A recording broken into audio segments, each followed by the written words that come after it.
Hello everyone. तो आज का ये हमारा लास्ट पार्ट है।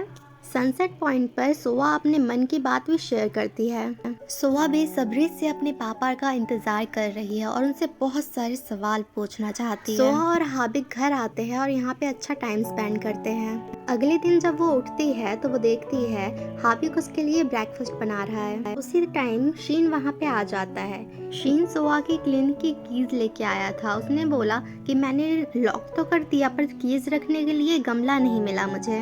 सोआ उसे अपने घर पर इनवाइट करती है जहाँ पर हाबिक भी है। वो दोनों बैठ जाते हैं ब्रेकफास्ट करने और हाबिक शीन को ये गिनाना शुरू कर देता है कि वो सोआ को कितना जानता है। वो कहता है ये खाना मैंने बनाया है, इसको तो कुकिंग आती भी नहीं है, इसे जब जहाँ सोना हो सो जाती है, ये तो सारा दिन सोती ही रहती है। महीनों में एक बार घर की सफाई करती है। इस जानकारी से वो खुद पर खुश नहीं एम्बैरेस हो जाती है। पर हाबिक को तो खुद पे बहुत गर्व महसूस होता है क्योंकि वो सोआ के बारे में इतना सारी बातें जानता है। शीन भी कम थोड़ी ना था। उसने भी कहा कि सोआ का क्लिनिक जिस बिल्डिंग में है वो बिल्डिंग उसने खरीद ली है और अब वही उसका ओनर है। सोआ तो ये सुनकर बहुत खुश हो जाती है। इतनी खुश होती है कि वो खुश होकर उसकी तारीफ करने लगती है और उसे थैंक यू भी बोलती है।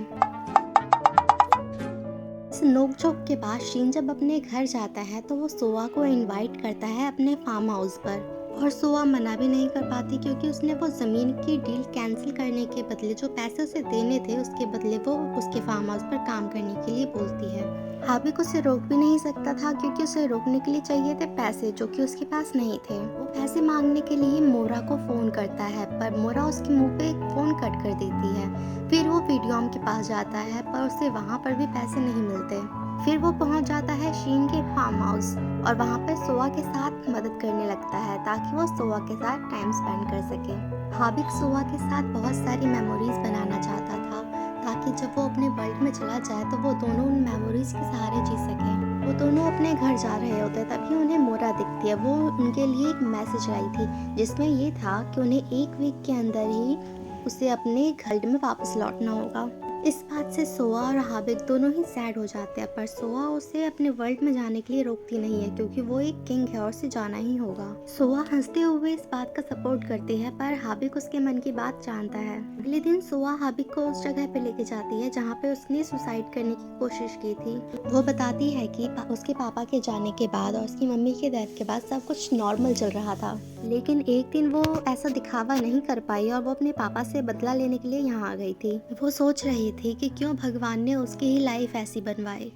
दुनिया में इतना सारा प्यार है पर उसे कुछ नहीं मिला। वो हाबिक की तरफ देखती है और कहती है thank you for loving me. वो घर आती है तो अपने फ्रेंड को वहाँ पे देखती है जो कि सोआ को लेके बहुत परेशान थी। उसने जो सपना देखा उसके हिसाब से सोआ की डेथ होने वाली है और उसने उसके पापा को भी देखा सपने में। सोआ इस बात का यकीन नहीं करती और उसे घर भेज देती है। सोआ अपने पापा की फोटो देख ही रही होती है कि हाबिक कहता है उससे कि मैं एक गॉड हूँ फिर भी तुम्हारी ये विश पूरी नहीं कर सकता। आई विश मेरे जाने के बाद तुम अपने पापा को ढूंढ लो, तुम उनसे अपने मन की सारी बातें कह दो ताकि तुम अपना मन हल्का कर सको। सोआ हाबिक के साथ बहुत अच्छे टाइम स्पेंड करना चाहती थी इसलिए वो महंगे कपड़े गिफ्ट करती है जो उसे हमेशा से चाहिए थे। ये दोनों डेट पर जाते हैं जहाँ ये बहुत एंजॉय करते हैं। सोआ हाबिक के सामने वेडिंग ड्रेस भी पहन के आती है जिससे वो अपनी नजरें नहीं हटा पाता है, उसे देखता रहता है। ये दोनों अपना एक स्केच बनवाते हैं। यहाँ यह आदमी अपना टैबलेट ढूंढ रहा था जो वो शीन को बचाते हुए उस दिन गिर गया था उससे। वो शीन के पास जाता है और उस आदमी को ढूंढने की कोशिश करता है जो शीन को मिला था, जिसने शीन की हेल्प की थी क्योंकि शायद उसी आदमी ने वो टैबलेट लिया होगा, ऐसा इस आदमी को लगता है। इसलिए वो शीन से पूछता है क्या उसे याद है वो आदमी कौन था और कहाँ जाने वाला था। तब शीन बताता है कि वो 1 साल बाद अब्रॉड से आया था और वो अपनी वाइफ की कब्र पर जाना चाहता था और जब से वो गया है लौट के नहीं आया। और उस दिन वो ये भी कह रहा था कि उसे अपनी बेटी से मिलना है किसी भी हालत में। उस आदमी का नाम युंग शॉन्ग जुंग था। ये बात सुनकर वो सोआ के घर आता है क्योंकि उसका भी सरनेम यही है। वो उससे पूछता है कि 20 दिसंबर 2004 की शाम को वो कहाँ थी। ये वही दिन है जब शीन इस दुनिया में आया था और इस आदमी पर बिजली गिरी थी और सोआ बीच पर सुसाइड करने के लिए गई थी। हाबिक इस आदमी को अपने रूम में ले जाता है और उससे पूछता है ये सब क्या चल रहा है। फिर ये आदमी से सारी बात बताता है कि उस रात को शाम को उसका एक टैबलेट गिर गया था जो डिवाइन सर्वेंट की एक विश पूरी करता है। उसे कोई इंसान नहीं देख सकता पर एक डिवाइन सर्वेंट जरूर देख सकता है और ये टैबलेट डिवाइन सर्वेंट को पहचान भी लेता है। उस दिन शीन को जिसने बचाया और उसे हॉस्पिटल पहुंचाया वो और कोई नहीं उसके पिता थे, एक डिवाइन सर्वेंट। और उनकी विश थी कि वो एक बार अपनी बेटी सोआ से मिलना चाहते हैं तो वो अब भी वहीं होगा जहां उस रात सोआ थी। फिर वो पूछता है कि उस रात सोआ कहाँ थी। फिर हाबिक को सब समझ में आ जाता है कि उस रात सोआ सुसाइड करने के लिए आई थी और उस दिन सोआ अपने आप नहीं बची थी, उसके पापा ने उसे बचाया होगा और इसी चक्कर में उनकी डेथ हो गई। हाबिक सोआ और उसके डैड की हर बात को लेके बहुत परेशान होता है। उसके पापा की बॉडी को ढूंढने के लिए वो खुद रिवर में कूद जाता है और यहाँ शीन को भी सब समझ में आ जाता है और वो सोआ को बताता है कि उसके पापा ने उस पर कितना बड़ा एहसान किया है। कुछ देर बाद हाबिक सोआ के पास आता है और उसे बताता है कि उसने उसके पापा को ढूंढ लिया है। वो उसे सारी बात बताता है और उसे उसी रिवर के किनारे ले जाता है जहाँ सोआ अपने पापा को याद करके बहुत रोती है। वो हाबिक से कहती है कि प्लीज मेरे पापा को जिंदा कर दो, तुम तो गॉड हो ना, तुम तो कुछ भी कर सकते हो। मुझे बचाने के लिए उन्होंने अपनी जान दे दी, उन्हें तो तैरना भी नहीं आता था, उनकी कोई गलती नहीं थी, प्लीज उन्हें जिंदा कर दो।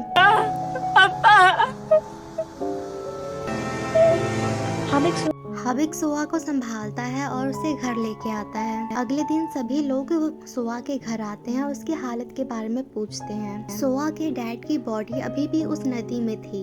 सबकी बहुत कोशिशों के बाद भी वो उसे निकाल नहीं पाए थे। हाबिक डिसाइड करता है कि वो अपनी पावर्स यूज करके सोआ को जरूर एक बार अपने डैड से मिलवाएगा। सभी उसे ये करने से मना करते हैं क्योंकि अगर उसने एक बार अपनी पावर्स यूज की तो वो अपनी दुनिया में नहीं जा पाएगा और इससे बहुत प्रॉब्लम्स हो सकती है, वो हमेशा के लिए इस दुनिया से गायब हो सकता है। हाबिक कहता है कि अगर मैंने सोआ को दिए हुए प्रॉमिस को पूरा नहीं किया तो मैं किंग किस बात का हुआ।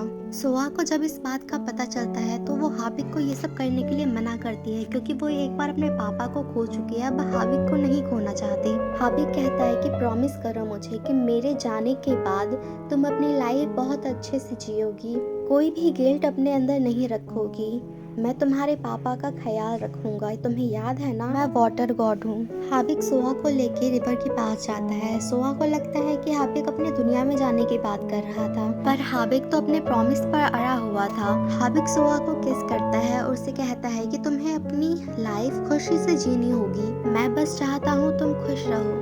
उसकी इन बातों से सोआ को पता चल जाता है वो क्या करने वाला है। वो उसे मना करती है पर हाबिक सोआ को गले लगाता है और कहता है मैं तुम्हें अपने पापा से मिलवा के रहूंगा। ये बोलकर वो दोनों रिवर में कूद जाते हैं जहां हाबिक अपनी पावर्स यूज करके सोआ को उसके डैडी से मिलवाता है। सोआ अपने डैडी को श्रद्धांजलि देने के बाद हाबिक को हक करती है। हाबिक ने अपनी पावर्स यूज कर ली है जिससे कि उसका इस दुनिया से नामो निशान हट जाएगा, उसे कोई भी याद नहीं कर रख पाएगा। सोआ उसे गले लगाती है और कहती है कि मैं तुम्हें इन सब के लिए कभी माफ नहीं करूंगी पर मैं भी एक प्रॉमिस करती हूँ कि मैं सब कुछ ठीक कर दूंगी।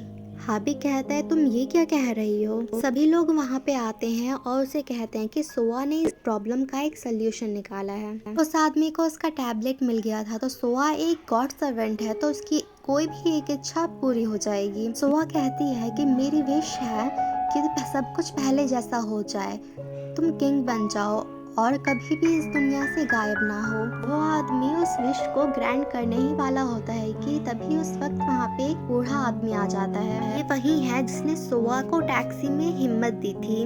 और हाबिक को अपनी पहली तनख्वाह दी थी। हाइप्रिस्ट पूछते हैं कि ये सब क्या हो रहा है। तब मोरा उन्हें सब कुछ बताती है। ये कहते हैं कि इस टैबलेट की पावर्स को तुम हाबिक पर वेस्ट करोगी। तभी वीडियम कहता है कि अगर ये पावर्स हाबिक पर यूज नहीं की तो वो हमेशा के लिए वर्ल्ड से गायब हो जाएगा और अपनी दुनिया में नहीं जा पाएगा। तब वो कहते हैं कि हाबिक ने तो अपना मिशन पूरा कर लिया है, फिर वो अपनी दुनिया में क्यों नहीं जा पाएगा। तब हाबिक अपने दिमाग के घोड़े दौड़ाता है और याद करता है कि उसे यहाँ पे इसलिए भेजा गया था ताकि वो पता कर सके कि वो 3 स्टोन ह्यूमन के बीच में क्यों रखे हुए हैं। अगर वो इंसान को प्रोटेक्ट नहीं कर पाएगा तो वो इस दुनिया को कैसे प्रोटेक्ट करेगा। गॉड स्टोन ह्यूमंस के बीच में रखा गया ताकि गॉड्स ह्यूमंस को प्रोटेक्ट कर पाए। हाबिक ने इस सवाल का जवाब भी निकाल लिया था और उसका मिशन भी पूरा हो गया था। हाई प्रीस्ट कहते हैं कि सही कहा तुमने अपना मिशन पूरा कर लिया है, इसलिए तुम अब गायब नहीं होने वाले हो। सोवा इस डिवाइन टैबलेट का यूज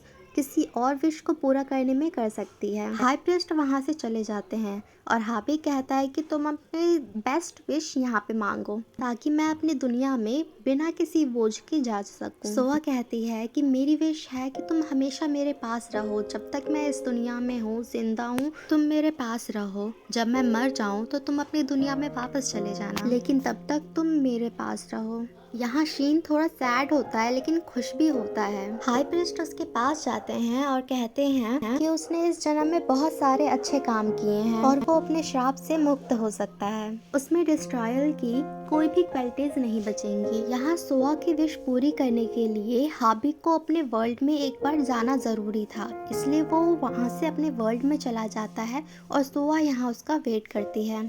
कुछ दिन गुजर जाते हैं, फिर सोआ अपने क्लिनिक से वापस आती है तो वो देखती है कि हाबिक वहीं पे खड़ा था, उसी जगह पर उसका वेट कर रहा था।